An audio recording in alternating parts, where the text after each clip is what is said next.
우리 일상에서 흔히 사용되는 자석, 냉장고에 붙이는 메모꽂이, 배달 쿠폰이나 변압기, 플로피 디스크, 프린터 등 다양한 금속에 활용되죠. KTX는 큰 자석의 도움으로 단시간에 장거리 이동이 가능합니다. 그런데 간혹 자석이 붙지 않는 금속이 있습니다. 우리가 흔히 사용하는 동전, 어머니가 끼시는 금반지, 먹다 버린 알루미늄 캔 등은 자석이 붙지 않죠. 보기엔 다 똑같은 금속인데 왜 자석에 반응하지 않는 걸까요? 모든 금속은 전기가 통하는 성질을 가지고 있죠. 그렇기에 자석에 반응하는 성질까지 같다고 착각할 수 있는데요. 모든 금속이 자석에 반응하는 것은 아닙니다. 자석은 일반적으로 철이 포함된 금속에만 반응하는데요. 철이 포함되어 있지 않아 자석이 붙지 않는 금속을 비철금속이라고 정의합니다. 때때로 비철금속으로 만든 제품이 자석에 반응하는 경우가 있는데 철이 섞인 합금이기 때문입니다. 그렇다면 비철금속은 정확히 무엇일까요? 비철금속은 철 이외의 모든 금속을 의미합니다. 대표적인 4대 비철금속은 알루미늄, 동, 연, 아연이 있고 니켈과 주석을 포함하여 6대 비철금속이라고 칭합니다. 철 이외의 모든 금속을 총칭하는 비철금속, 어디에 쓰일까요? 비철금속의 장점 중 하나는 철이 포함되지 않아 부식에 강하다는 점인데요.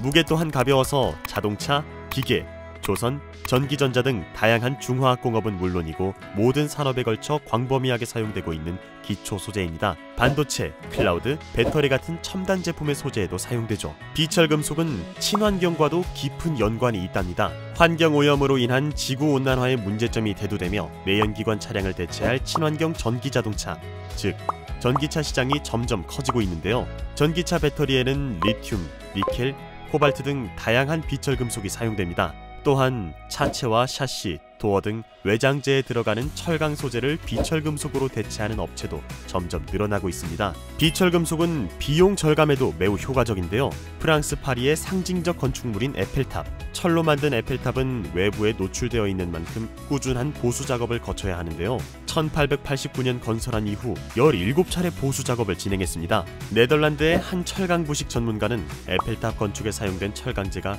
일반 강재가 아닌 비철금속인 아연도금 강재였다면 보수 작업을 17번에서 무려 7번으로 줄일 수 있었다고 말합니다. 예전에는 철을 잘 다루는 민족이 세계 역사의 주역이 됐습니다. 그러나 시대가 발전하고 첨단 산업의 중요성이 강조되며 전 세계가 비철금속의 성장을 주목하고 있는 거죠.